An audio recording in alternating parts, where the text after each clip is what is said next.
मैं राजस्थान का लोक देवता और गौ रक्षक पाबूजी राठौड़ बोल रहा हूं। मुझे राजस्थान में एक लोक देवता के रूप में पूजा जाता है। मैं वही हूं जिसने गायों की रक्षा के लिए 3 फेरे लेने के बाद मंडप छोड़ दिया था। मैं ही हूं जिसके लिए कहा जाता है कि शेष 4 फेरे स्वर्ग में लिए। मेरे को परी का बेटा भी कहा जाता है। मुझे ऊंटों का देवता भी कहा जाता है। यहां तक कि ऊंटों के बीमार होने पर मेरी पूजा और भक्ति की जाती है।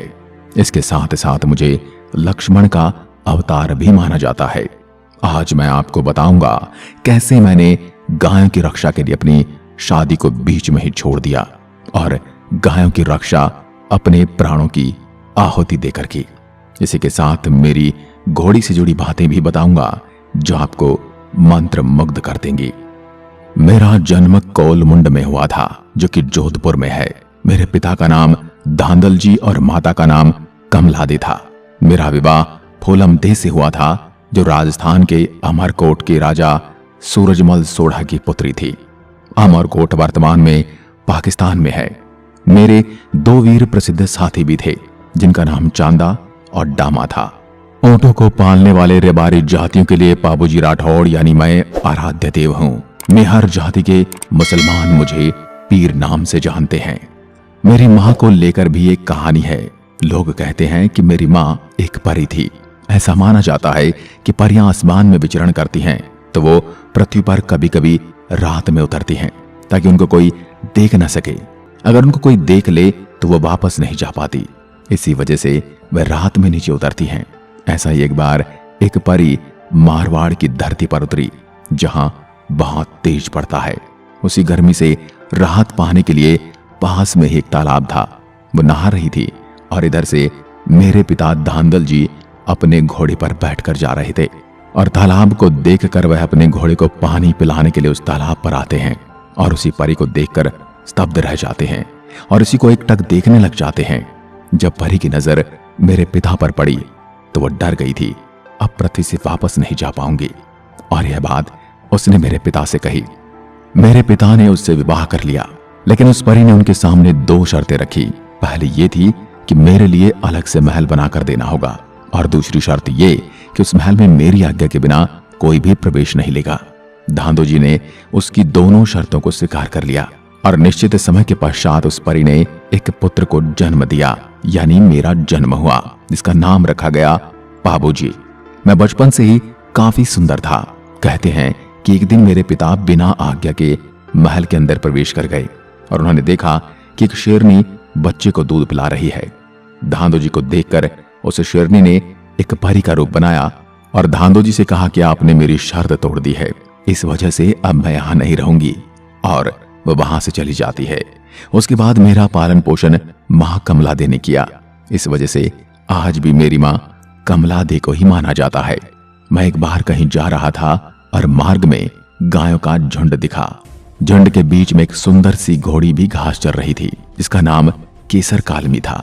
उस घोड़ी को देखते ही मेरा चेहरा खिलखिला उठा और उस घोड़ी को अपने साथ ले जाने का मन किया, लेकिन मुझे पता चला कि यह घोड़ी देवल चारणी नाम की महिला की है। मैंने उस स्त्री से अपनी घोड़ी देने के लिए आग्रह किया, लेकिन उन्होंने मुझे घोड़ी देने में आनाकानी दिखाई। लेकिन बाद में वह एक शर्त पर मान गई। वो कहती है कि मैं आपको एक घोड़ी दे दूंगी, लेकिन कभी भी मुझ पर या मेरी गाय पर संकट पड़ेगा तो मदद के लिए आना पड़ेगा। मैंने उसके लिए हामी भर दी और साथ में देवल को बहन भी बना लिया। लेकिन मैंने उससे पूछा कि मुझे कैसे पता चलेगा आप या आपकी गाय पर संकट आया है। तब देवली ने कहा कि जब भी मुझ पर या मेरी गायों पर संकट आएगा तब यह घोड़ी की विचित्र प्रकार की आवाज निकालेगी। उस आवाज से आप समझ जाइएगा कि मुझ पर या मेरे पशुधन पर संकट आया है और उस वक्त आपको हमारी सहायता के लिए आना पड़ेगा। घोड़ी बहुत ही समझदार और सुंदर थी। मैं केसर कालमी को घर ले आया। केसर घोड़ी सोवणी मोतिया जड़ी लगाम, कोलमुंडरा वीर पाबूजी ने झुक झुक करूं प्रणाम। देवल अपनी गायों की रखवाली इस घोड़ी से करती थी। इस घोड़ी पर जायल के जिंदर व खिंची की आंख थी। जिंदराव मेरा बहनोई था। वह इस घोड़ी को प्राप्त करना चाहता था। जिंदराव और मेरे बीच किसी बात को लेकर मनमुटाव भी हुआ था। घोड़ी मुझे मिलने से वह नाराज हो गया। मैं एक दिन अमरकोट के सोढ़ा राणा सूरजमल के यहाँ गया हुआ था। राणा सूरजमल की एक पुत्री थी जिसका नाम था फूलम दे, जिन्होंने मुझे पहली नजर में देखते ही पसंद कर लिया और फिर मन में उन्होंने ठान लिया कि वह मुझसे ही विवाह करेंगी। मेरे तक अपना प्रस्ताव पहुंचाने के लिए फूलम दे ने माताजी से इसके बारे में बात की और फिर जब मुझे इस बारे में पता चला तो मैंने बहुत ही विनम्रता पूर्वक फूलम दे से कहा, मैं आपका अपमान नहीं करना चाहता, परंतु मेरा सर पहले से ही बिक चुका है। मैंने पहले ही किसी को वचन दे दिया है कि इस संकट में उसकी रक्षा करूंगा और उसकी रक्षा के लिए अपने प्राण की परवाह भी नहीं करूंगा। ऐसे में आप कभी भी विधवा हो सकती हैं। यह सुनते सुनते फूलम दे ने कहा, जिस व्यक्ति का सर खुद का ना हो, वह किसी व्यक्ति की रक्षा के लिए पहले से बिक चुका हो, वह व्यक्ति तो हमेशा के लिए अमर हो जाता है। ऐसे में मैं कभी विधवा नहीं हो सकती, इसलिए विवाह तो मैं आपसे करूंगी। उनकी जिद को देखकर अंत में मैं भी हामी भर देता हूं। फिर इधर मेरी बारात अमरकोट के लिए निकली और अमरकोट के लोग मुझे और मेरी घोड़ी को देखने के लिए उमड़ पड़े। घोड़ी को देखकर अच्छे अच्छे लोग जलने लगे। घोड़ी की बढ़ती हुई प्रसिद्धि को अमरकोट के राजकुमार ने घोड़ी से रेस लगाने की चुनौती दे डाली और मैंने उसको स्वीकारा। केसर कालमी थकी हुई थी, फिर भी उसने वह रेस जीती। जब तोरण का वक्त आया तो उन्होंने तोरण को ऊपर बांध दिया कि कैसे न कैसे करके घोड़ी को नीचा दिखा सके, लेकिन घोड़ी बड़ी स्वामी भक्त थी। उसने अपने आगे के दोनों पैर छज्जे पर टिका दिए और मेरे तोरण मारने के बाद जब उसने पैर नीचे किए तो छज्जे से 2 ईंटें उतार कर लाई। जैसे ही मैं मंडप में पहुंचा और फेरे शुरू हुए, किंतु जिस समय मैंने तीसरा फेरा लिया ठीक उसी समय केसर काल भी हिनहिना उठी। चारणी पर संकट आ गया था। चारणी ने जिंदराव खिंची को केसर काल भी घोड़ी देने से मना कर दिया था। इसी नाराजगी के कारण आज मौका देखकर उसने चारणी की गाय को घेर लिया था और उनको अपने साथ लेकर गया था। मैंने बाकी बचे फेरे को वहीं छोड़ दिया, गठजोड़े को खोल दिया, गायों की रक्षा के लिए निकल पड़ा। फूलम दे ने अपनी अश्रुपूरित आंखों से मेरी तरफ देखा, लेकिन मुझे मेरा कर्तव्य पुकार रहा था और वचन निभाना था। मैं उसी समय वहां से अपनी घोड़ी को लेकर निकल गया और जिंदराव का पीछा किया। मैं देचू गांव में मेरे और जिंदराव के बीच युद्ध हुआ और गायों को बचा लिया, लेकिन इस युद्ध में मैं और मेरे बड़े भाई बूढ़ो जी दोनों शहीद हो गए। इस वक्त मेरी उम्र 37 वर्ष थी।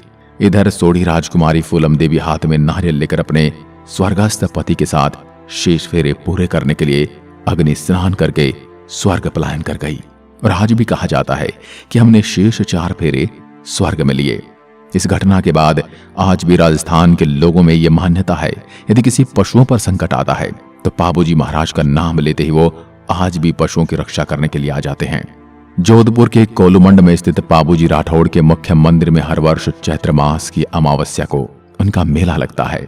यह मेला इनके यशगान में लगता है। इनकी तारीफ में लोग पावड़े और पावड़े गाते हैं।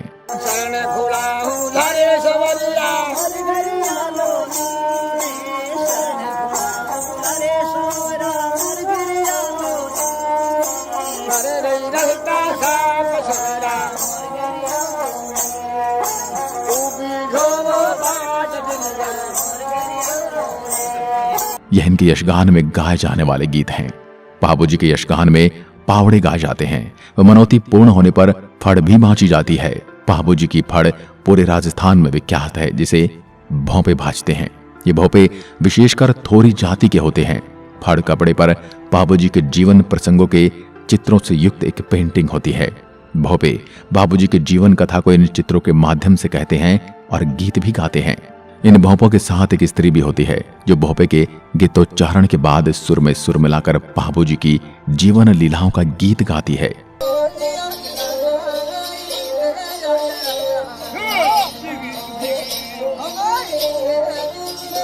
फड़ के सामने ये नृत्य करते हैं। ये गीत रावण हत्था पर गाए जाते हैं, जो सारंगी के जैसा वाद्य यंत्र होता है। पाबूजी की फड़ लगभग 30 फीट लंबी तथा 5 फीट चौड़ी होती है। इस फड़ को एक बांस में लपेट कर रखा जाता है। पाबूजी के अलावा अन्य लोकप्रिय फड़ देव नारायण जी की फड़ होती है। दोस्तों, गायों को पाबूजी बचा लेते हैं और स्वयं शहीद होकर भी इतिहास में अमर हो जाते हैं। एक नौजवान इस वजह से विवाह छोड़कर जाता है क्योंकि उसको अपने वचन की रक्षा करनी होती है। इसी वजह से हमारे इतिहास में कहा गया है, रघुकुल रीत सदा चली आई, प्राण जाए पर वचन न जाई। बाबूजी का व्यक्तित्व न सिर्फ गायों की रक्षा करने वाला है, वरन आजकल की जाति के आधार पर छुआछूत जैसी कुरीति को खंडित करता है। उनके जो सबसे प्रिय भक्त थे वो भील जाति के थे। हमें इतिहास से ये सब चीजें सीखनी चाहिए और वर्तमान में हो रही तुच्छ राजनीति के चुंगल से बाहर निकलना चाहिए। वैसे तो भारत की भूमि वीर गाथाओं से भरी पड़ी है, पर कभी कभी इतिहास के पन्नों ने उन वीरों को सदा के लिए भुला दिया है जिनका महत्व स्वयं उस समय के शासक भी मानते थे और उन वीरों के नाम से थरथर कांपते थे, जिनके जीते जी दुश्मन राजपूत राज्य की प्रजा को छू तक नहीं पाए। अपने रक्त से मातृभूमि को लाल करने वाले जिनके सिर कटने पर भी धड़ लड़ लड़कर झुंझार हो गई। राजस्थान की भूमि जीवों और पेड़ों की रक्षा के लिए जानी जाती है। ये वो भूमि है जहां के वीरों ने पानी से ज्यादा सस्ता खून कर दिया, जीवों की रक्षा के लिए अपने प्राणों की आहुति दे दी। इसी संस्कृति और परंपरा के चलते तथाकथित बॉलीवुड स्टार सलमान खान पर आज भी मुकदमा चल रहा है। दोस्तों, अपने इतिहास में कई महापुरुषों ने जीवों की रक्षा के लिए अपनी जान गंवाई है, जिनमें तेजाजी भी प्रमुख हैं। उनके बारे में हम अगली वीडियो में बात करेंगे। आपको बाबूजी का ये वीडियो कैसा लगा हमें कमेंट करके जरूर बताएं और बाबूजी के सम्मान में अपने विचार कमेंट में जरूर लिखें। और अगले वीडियो को देखने के लिए चैनल को सब्सक्राइब कर लें और सामने दिए गए बेल आइकन को दबाएं ताकि आने वाला हर वीडियो का नोटिफिकेशन आप तक पहुंचता रहे।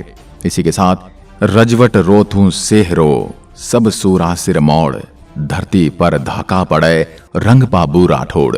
घोड़ो जोड़ो पागड़ी मोछा तणी मरोड़, ए पाचू ही राख ली राजपूती राठौड़। जय हिंद, जय भारत।